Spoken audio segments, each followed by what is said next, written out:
is the draft report on our study tour, which I will request you to show it on the screen, and a person that is going to take us through the report is the content advisor. I want to make a proposal that as we have received the report, but we'll go through point by point, but we won't go through line by line. You will then just speak over it, and it will be then when we on observations where that the reading will, where you will go a point by point. Over to you, Mr. Ngobo.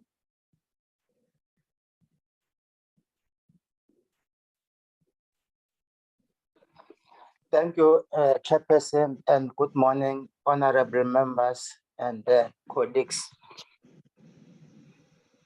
This is the report of the Portfolio Committee on Employment and Labor on an international study tour to Sorry, Kenya. Mr. Ngobo. Sorry, Mr. Ngobo. Are we able to see your face? We would like to see your face. Then.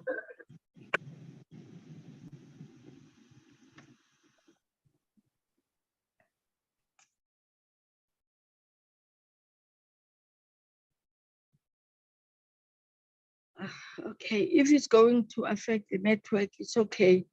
But they've loved to just see your face. Is it not appearing, Chair? No, it's not appearing. All right, you may continue. I have opened the video. No, fine, you may continue.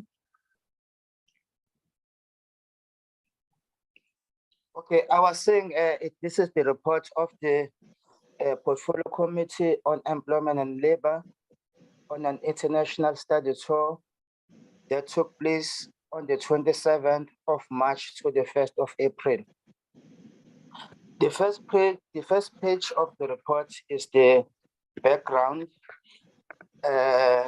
which is taken from the briefing document that was done prior to the study tour. It just outlines like why Kenya was chosen as the focus for our study tour. And then the second page, which is introduction and the purpose of the study tour. The purpose of the study tour was also taken from the briefing document that was done by our researcher prior to the study tour. The purpose is as follows. It was to observe how Kenya manages to deal with impact of immigrants in the labor market, to assess how institutional and regulatory bodies in Kenya are dealing with third country nationals coming for legal immigration or international protection, to assess the migration trends and developments in Kenya over the past 10 years, to assess the Kenya migration policy so as to ascertain the guiding principles of the policy and how it integrates immigrants into the labor market and communities. Also to assess current challenges or opportunities brought by immigration. To assess how Kenya government addresses challenges in public international law and the international protection of immigrants. And also, how is the Kenya government's legal and regulatory environment for immigrants structured? To learn more from Kenya migration policy, how to manage the phenomenon of immigration and providing support for Kenya citizens working in other countries. And finally, to look into what is interdisciplinary debate and proposals for dealing with the ever-growing pressure of immigration in Kenya. And then on page 3, I'm going to go to paragraph 6. That is Kenya study tour, which outlines the stakeholders that the delegation met. The first stop of the delegation was the South African High Commission office. And then we met the Kenya Association of Private Employment Agencies, which is the Association of Employment Agencies. The Ministry of Labor and Social Protection, which is the equivalent of the Ministry of Employment and Labor in South Africa. And then the delegation met the two parliamentary committees, which is the Committee on Labor and Social Protection, that is the National Assembly Committee, and the Committee on Diaspora and Migrant Workers, which is the Committee of the Senate or the National Council of Provinces in the case of South Africa. The delegation also met the Kenya Employers or the Federation of Kenya Employers, which is the employers organization. And then finally, we also met the Central Organization of Trade Unions, which is the Federation of Trade Unions. On our meeting of the South African Human Rights Commission, which took place on the 27th of March, the commissioner, Honorable Mr. Mahlangu, took the delegation through general issues affecting the Republic of Kenya, which covered, I'm on page 4, which covered the political situation and the South Africa-Kenya relations. On the political situation, the delegation was informed that the general elections were held in Kenya on the 9th of August 2022, and Dr. William Ruto was elected president of Kenya with 50.5% of the vote, defeating Mr. Raila Odinga, who received 48.85% of the vote. And on the 22nd of August 2022, Mr. Odinga filed a petition with the Supreme Court of Kenya challenging the results of the elections. On 5th of September, the Supreme Court rejected the challenge and upheld Dr. Ruto's victory. And observers, including South African High Commissioner, had described the elections as largely peaceful and transparent. When the delegation was in Kenya, there were protests taking place. The protests, we were informed that they began last year when the presidential election results were declared. But there was a 6 months of calm, but they recently, just before the delegation visited Kenya, they started again. The opposition was calling for demonstration twice a week, which was on Thursdays, on Mondays and Thursdays, starting from the 20th of March. After 2 weeks of violence, where at least 3 people died, several others injured, and property vandalized, Dr. Ruto asked the opposition to call off the protests. And he suggested that the issue of the reconstitution of the electoral body could be revisited. And then in response to that, the opposition suspended the protests. On the South Africa-Kenya relations, we were informed that the two countries have good diplomatic relations. The president of South Africa, His Excellency Mr. Ramaphosa, visited Kenya in 2022 after the elections and was welcomed by his counterpart, His Excellency Dr. William Ruto. This meeting resulted in the establishment of the Joint Commission on Cooperation between the two countries. A review of the Memorandum of Understanding was also conducted last year. And we were told the relations between these two countries were further strengthened when South Africa accorded Kenyan citizens a visa-free visit status for a period of 90 days. And then the delegation was also informed that there is a significant presence of South African companies in Kenya.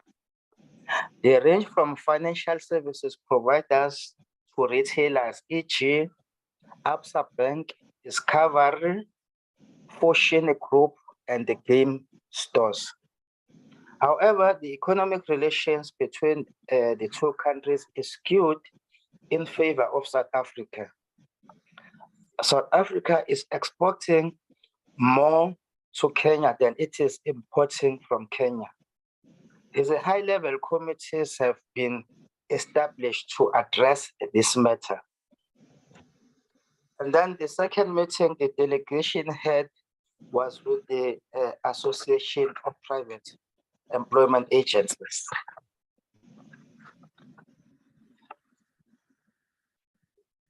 The association is composed of employment agencies whose purpose, is to source employees for employers. The delegation was informed that Qatar, Saudi Arabia, and United Arab Emirates have concluded bilateral agreements with Kenya as a labor sending country. I am on page 6.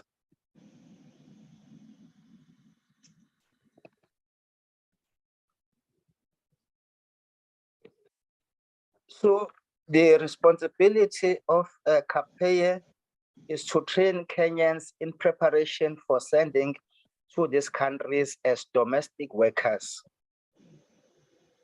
These countries provide funding for training of these workers, and this Association of Employment Agencies does the screening, vetting, and medical assessment of these workers before training and sending them to these labor receiving countries.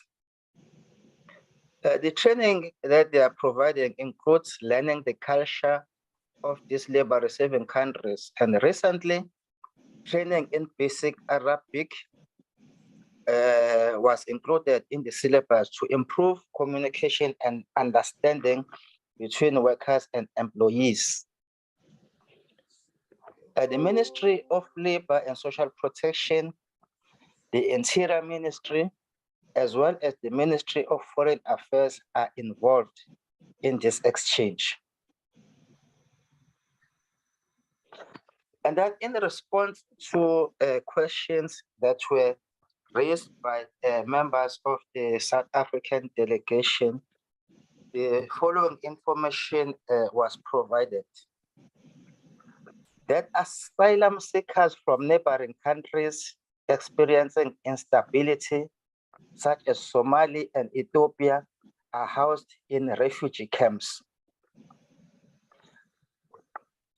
This is done for security reasons, and the United Nations is involved in funding their upkeep. I must state that the South African High Commissioner has recommended that the delegation visit the refugee camps.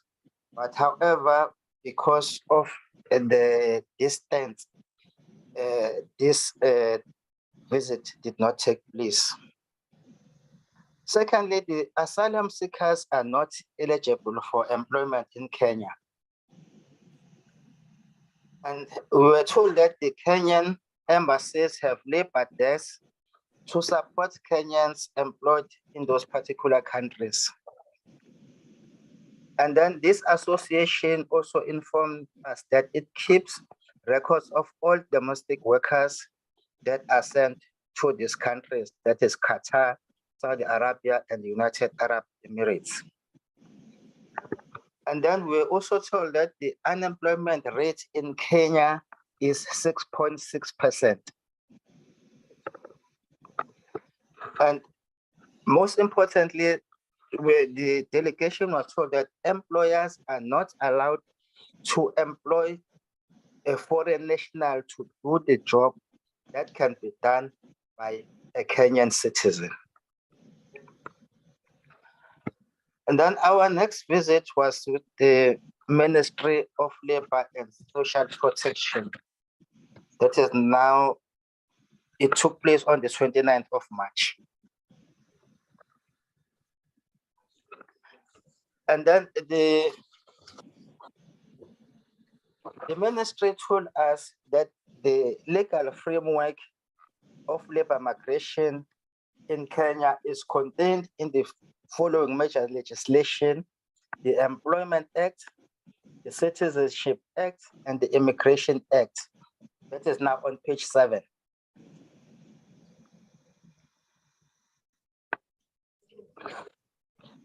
The Employment Act prohibits discrimination in employment, and then terms and conditions of employment afforded to foreign nationals are similar to those available to local employees.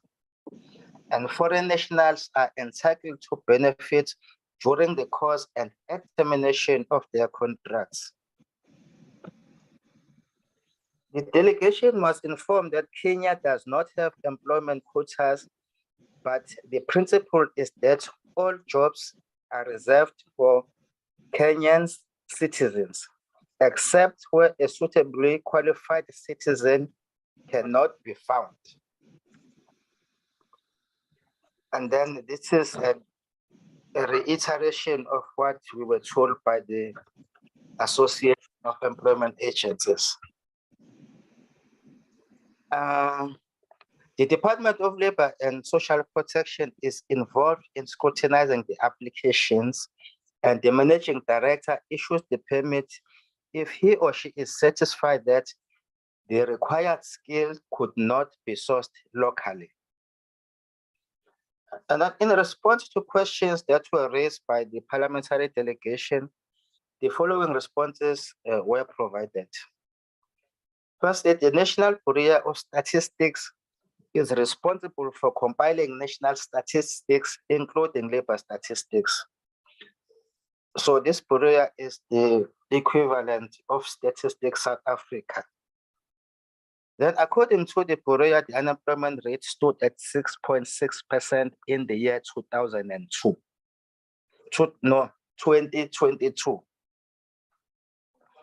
And then Kenya academic institutions, we were informed they produce about 900,000 graduates per annum, and approximately 150,000 of those get employment.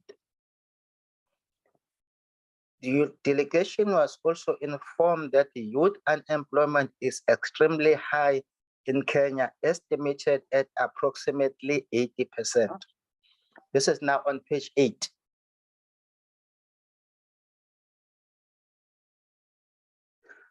The Kenya Department of Labor and Social Protection is working closely with the Department of Immigration regarding labor migration.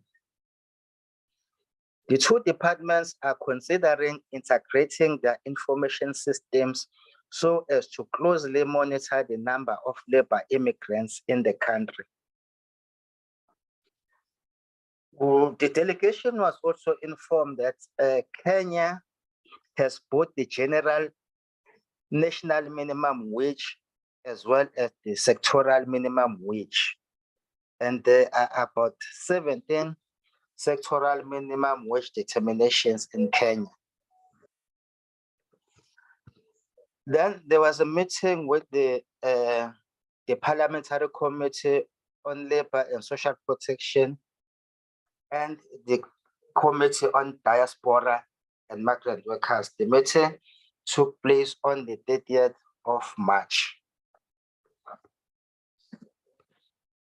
And the chairperson of the Committee on Labor and Social Protection identified the extremely high youth unemployment rate as the major challenge facing Kenya.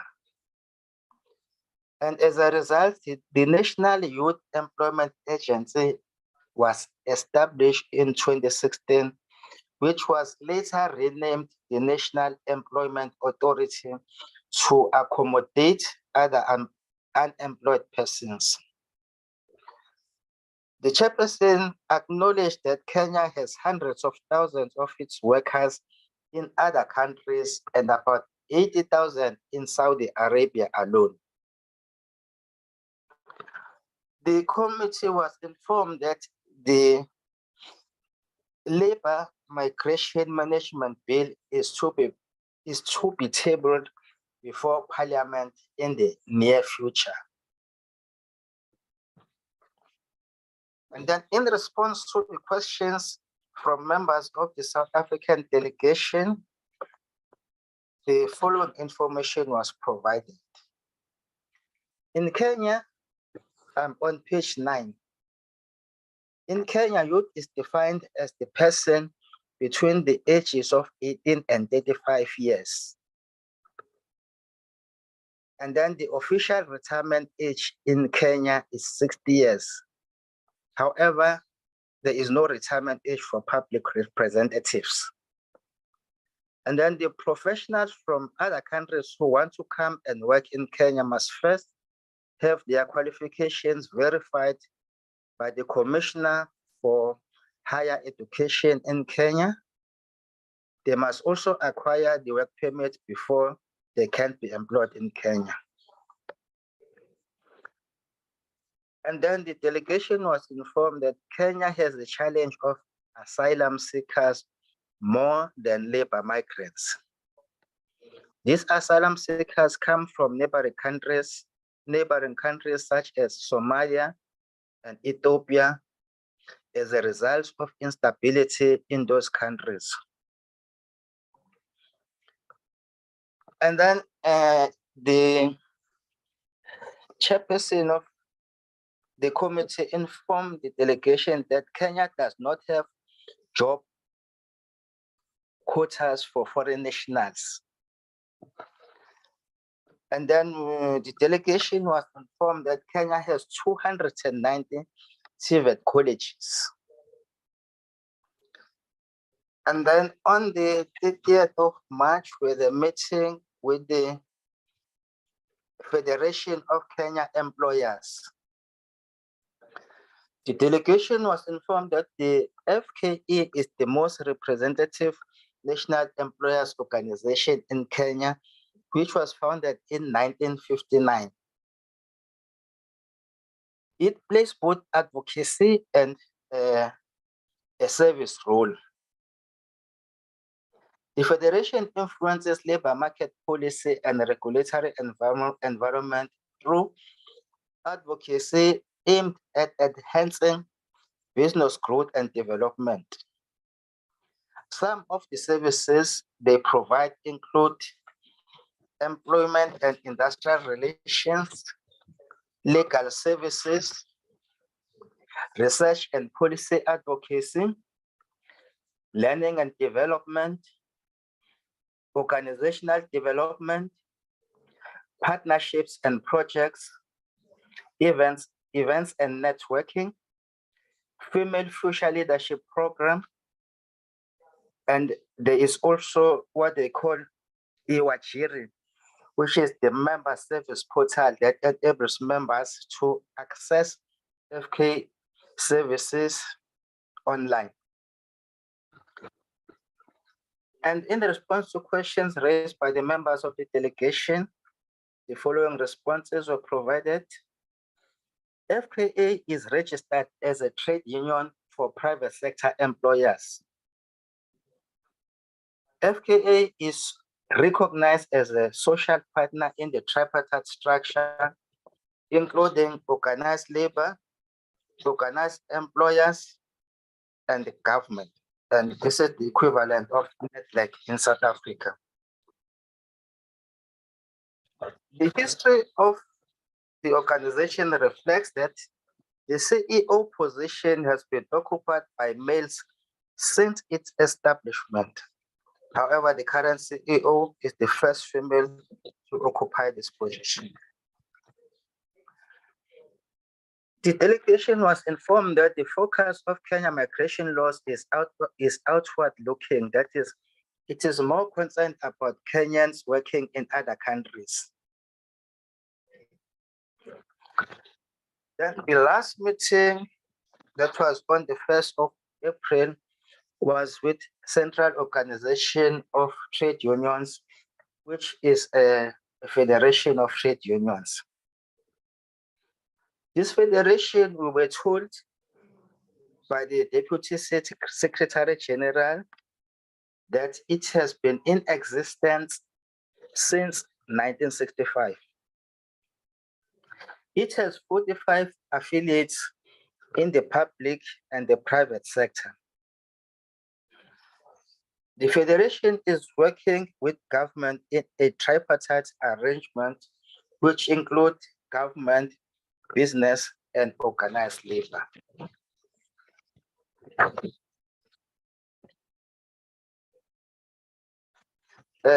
On page 12, the delegation informed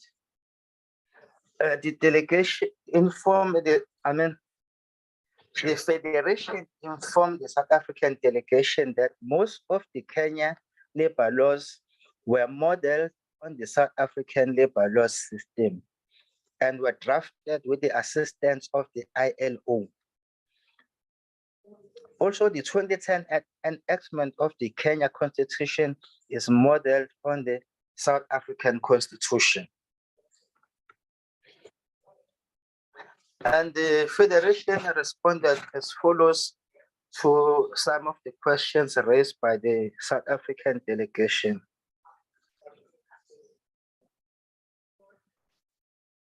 The delegation was told that 83 to 84% of employment in Kenya is in the informal sector. There are about 4.3 million Kenyan citizens who work abroad. In the year 2022, they contributed 60 billion, okay, let me say the equivalent of 60 billion rands in remittances. And then the delegation was also informed that the Labor Migration Management Bill has been tabled before Parliament. And they said the bill is both inward and outward looking. However, the main focus is on Kenyans working abroad. The Labor Management Information System in Kenya, we were told, does not provide sufficient information to manage labor migration. And then there's a body called the National Industrial Training Authority, which is responsible for training. I'm receiving an echo. I don't know what's the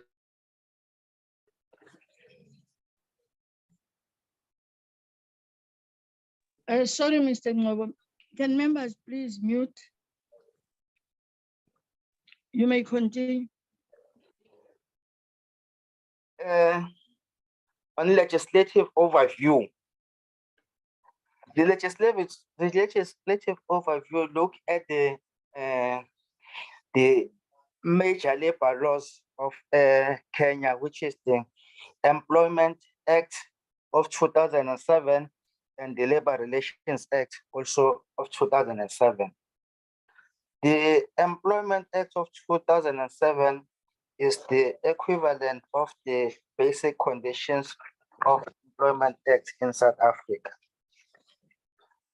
This paragraph looks at the sections of this act that speaks to labor migration.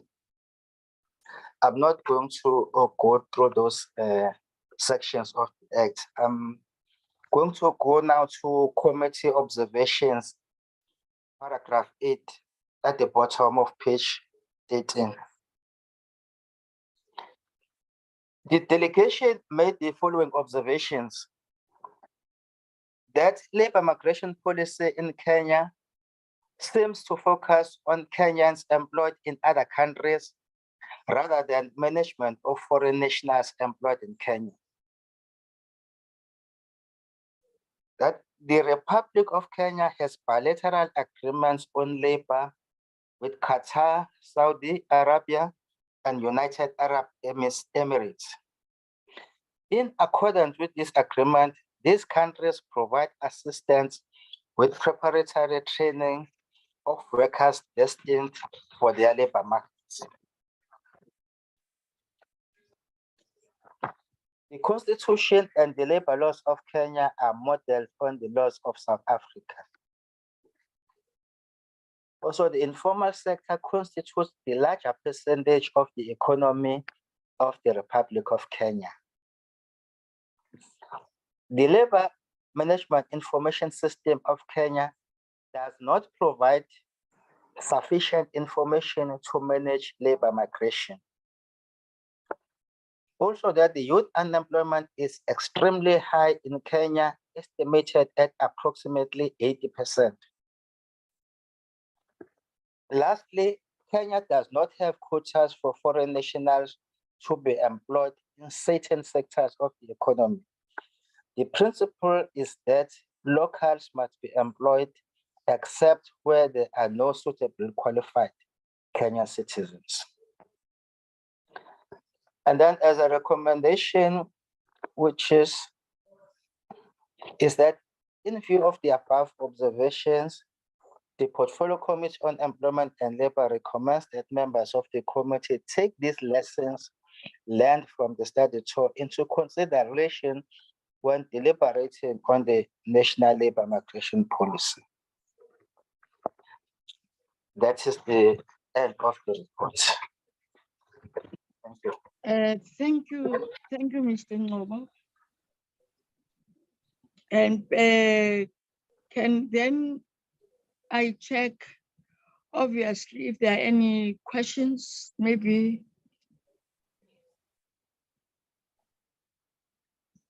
If none, are there any additions or corrections from members that were part of the delegation to Kenya?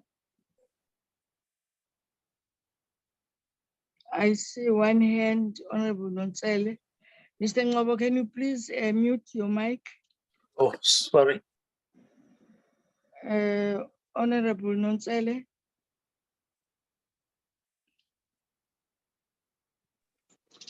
Morning, House Chair. Morning, Honorable Chair. Sorry, I'm saying House Chair. Morning, Honorable Chair, and morning to honorable members.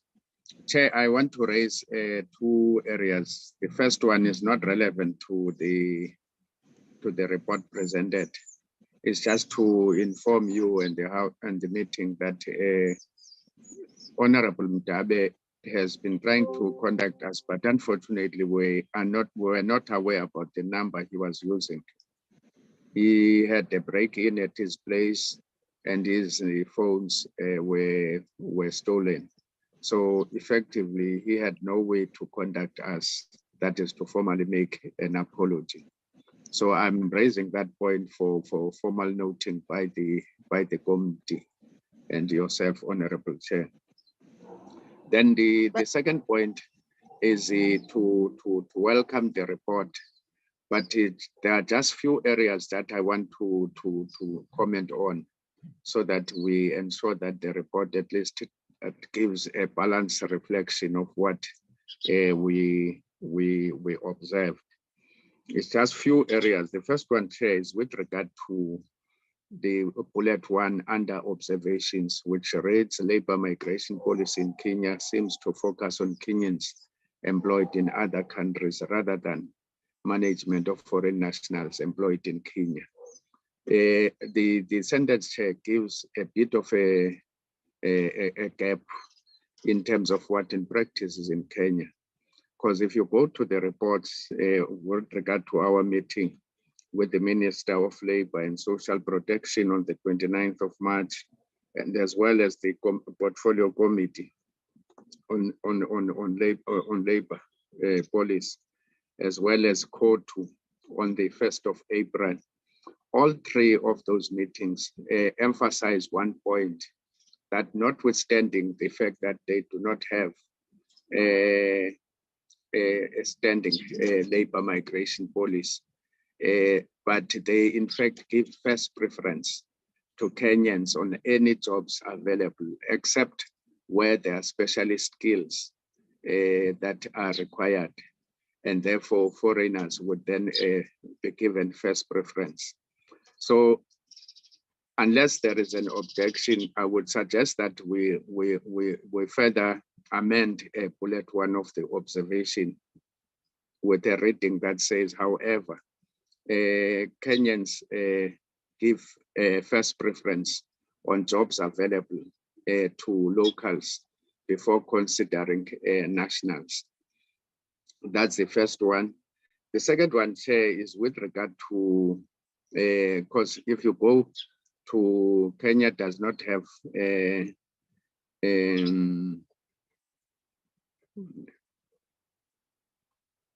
okay. Kenya does not have quotas for foreign nationals to be employed in certain sectors of the economy. The principle is that locals must be employed except where there are no suitably qualified Kenyans. I think that covers the point that I raised earlier on. But I wanted to suggest that this bullet should in fact be rephrased to form part of our recommendations, that we in fact also take note, in fact Kenya, as we were briefed, that is currently developing its labor migration policy, which now is a bill.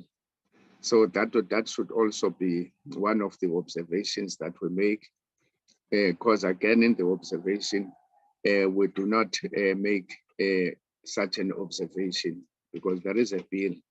If you go again to the reports of the meetings I've made reference to, you would note that the bill is currently under discussion. Yeah, so that when we say take the lessons, that is under recommendation. When we take the lessons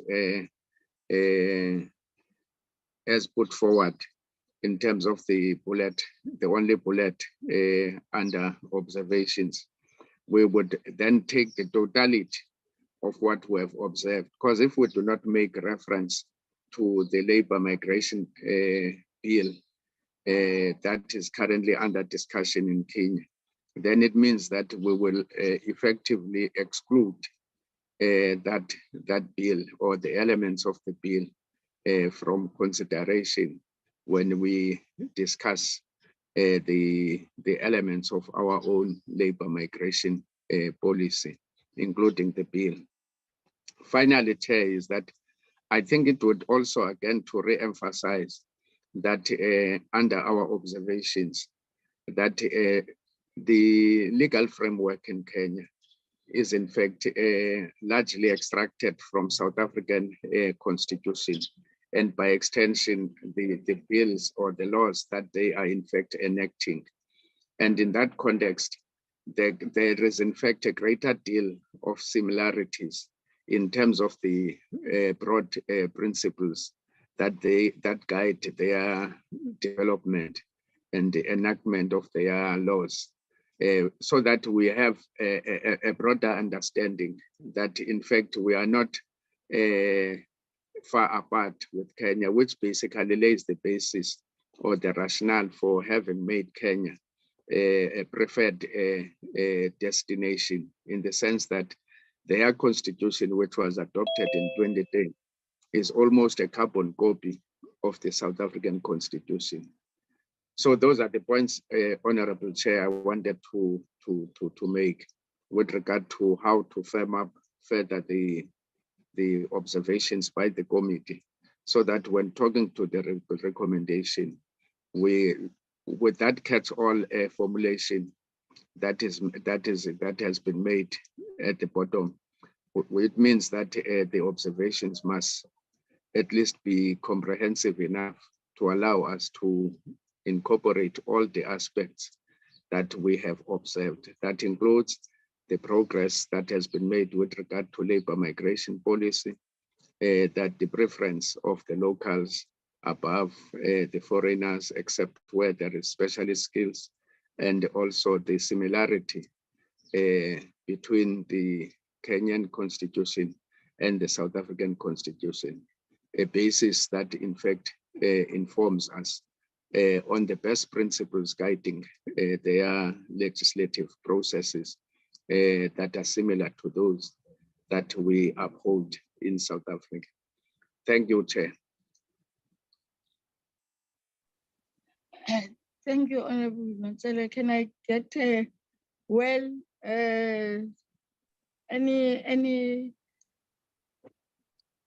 Chair, comments on those additions? Chair, Honorable Mkondo. thanks, Chair. Good morning to you, Chair, honorable members, colleagues and guests. Chair, I'm not going to add to what Honorable Nontsele has alluded to. I just want to raise a new point altogether. The fact that in Kenya, according to what they presented to us, if you are what we call in South Africa self-employed, and you are engaging in the economy, whether you are selling whatever, maybe it's your backyard veggies, they regard that as employment. So when they calculate their employment statistics, they regard such people as being employed. That's what I wanted to add, Chair. Thanks very much. Thank you. Any other comments?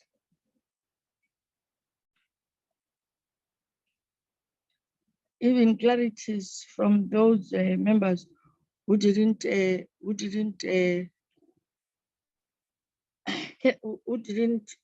were not part of the delegation. If none, can I then get there are these areas that have been added by Honorable Nontsele in terms of reworking point 1 and the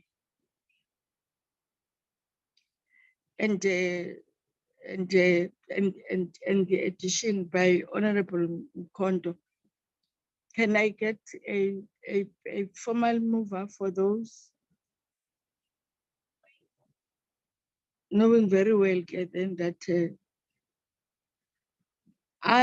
before I see the hand of Mr. Legoff, Honorable Legoff. Is there something that you want to say? Thank you, Madam Chair. It's just with regards to the study and obviously the observation that Kenya does not enforce foreign employment limitations or quotas. I think that the portfolio committee should just make notes of that, especially contrasting Kenya's overall economic performance. It's kind of important, especially if we want to achieve similar outcomes for our country, imposing arbitrary limitations on foreigners who are largely regarded in other economies to be the lifeblood of the economy and the source of much innovation. It's very important in that context to just observe that as a portfolio. Thank you. That was a comment. Honorable Nontsele, your hand is up. Is it a legacy hand? No, Chair, it's not a legacy hand.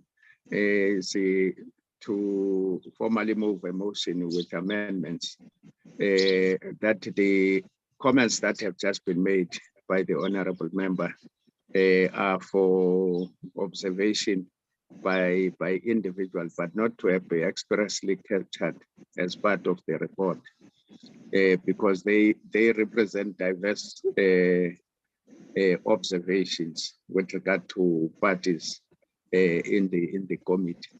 So I would suggest, even in the context that the parties did not even make a presence in the study tour, means quite a lot. But I'm not going to debate on that.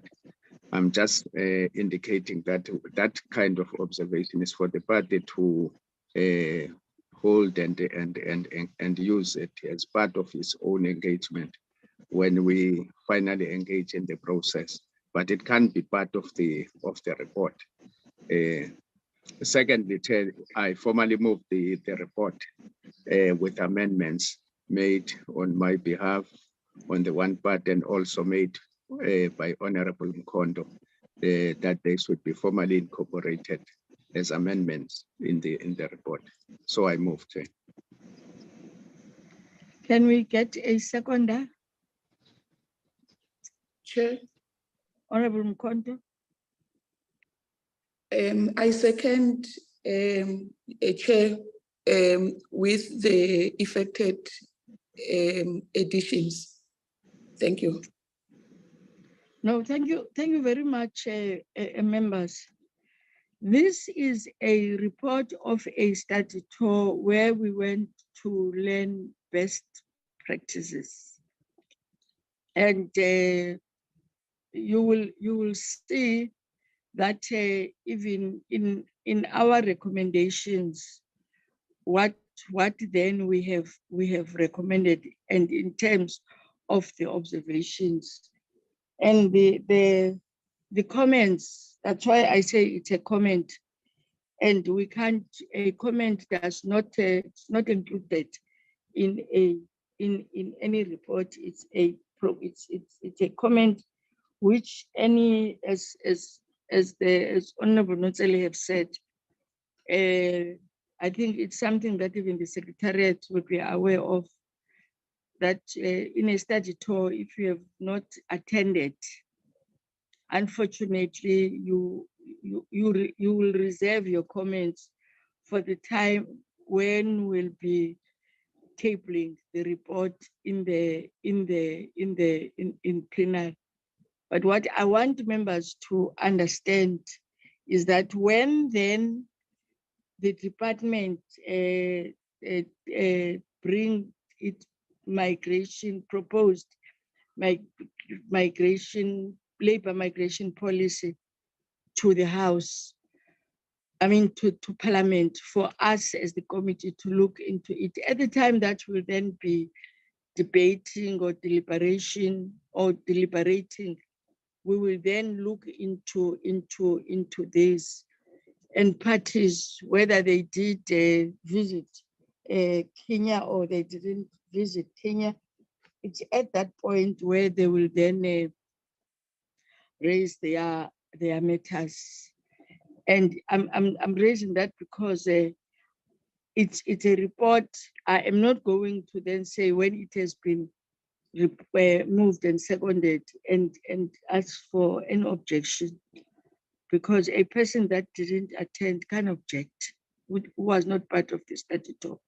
So it's a report that it's still going to follow other processes where then people will say whatever they want to say. Having said that, thank you very much, and thank you for the members that availed themselves to this study tour. Study tours are very important because we are to learn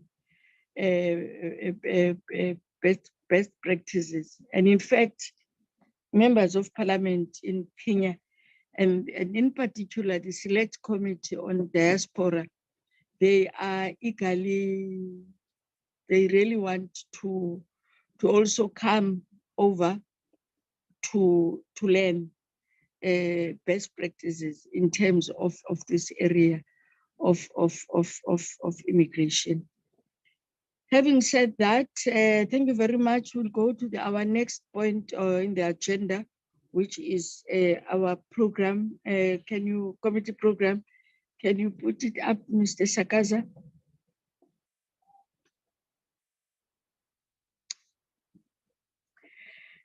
There is our program, honorable members.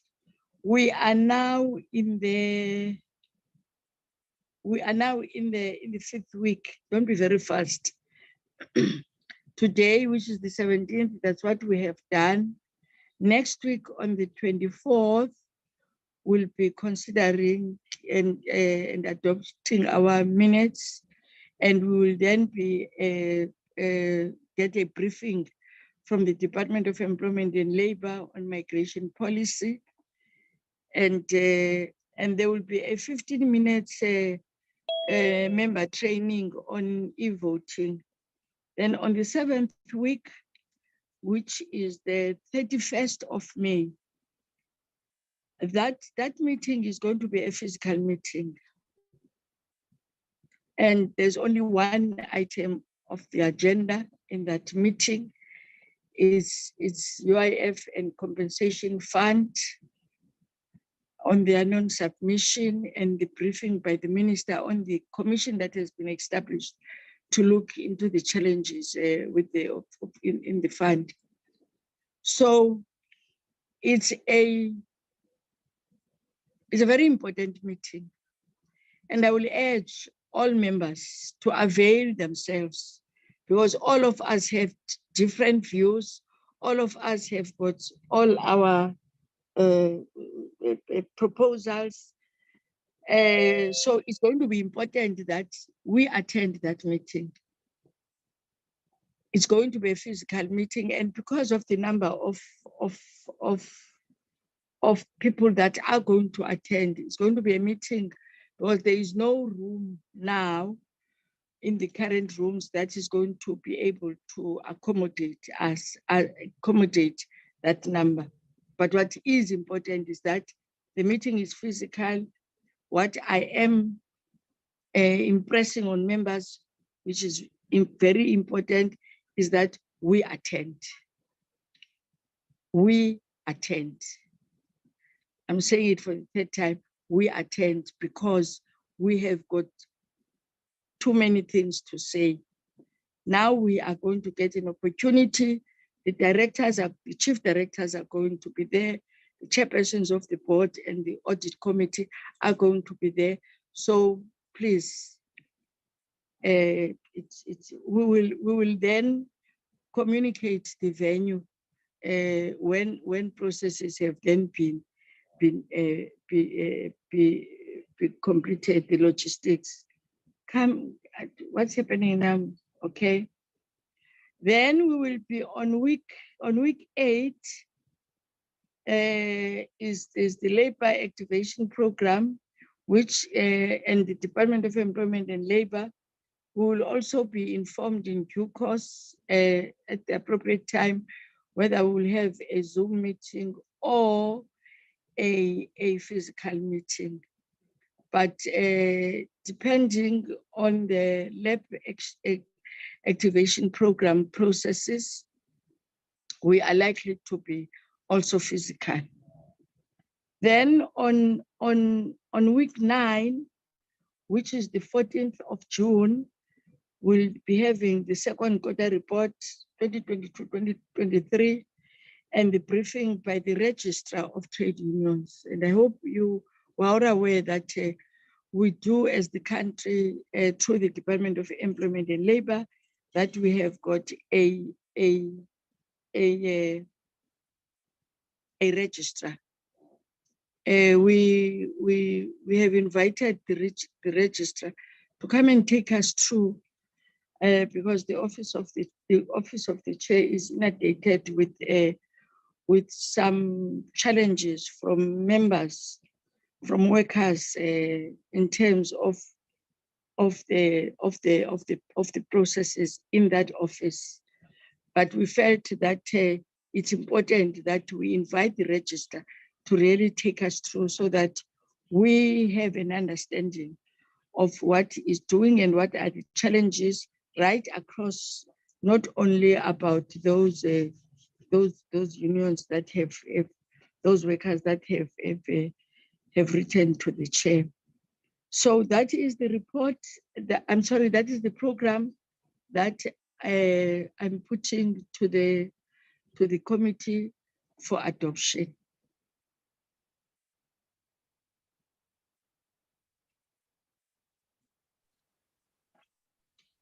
Any Honorable Mkondo? Thanks, Chair. I move for the adoption of the report, Chair. But then, Chair, we started with the oversight of labor centers in the provinces in 2021. And by that time, we said we're going to visit all the provinces. But now, I don't see it in our programs. Maybe, Chair, in the future, you have to reconsider that. Thanks very much. But I move for the adoption of this program. Thank you. No, thank you, Honorable Mkondo. At the time that we get a parliamentary program in terms of committee stroke oversight, we'll then have to look into that. But thank you for the reminder. Thank you very much. That's appreciated. Can we get a formal seconder? Sibusiso Mdabe, Chair. Honorable Mdabe. Thank you and good morning to all the members. Chair, I second the adoption of the program. Thanks. Thank you very much. Is there any person who has got some other, who's against this? None. Now our program is formally moved. I think those were the only two agenda items in our meeting for today and our committee stand agenda. Thank you. We'll meet next week. Thank you, Chair. Thank you. Thank you, Chair. Thank you. Bye.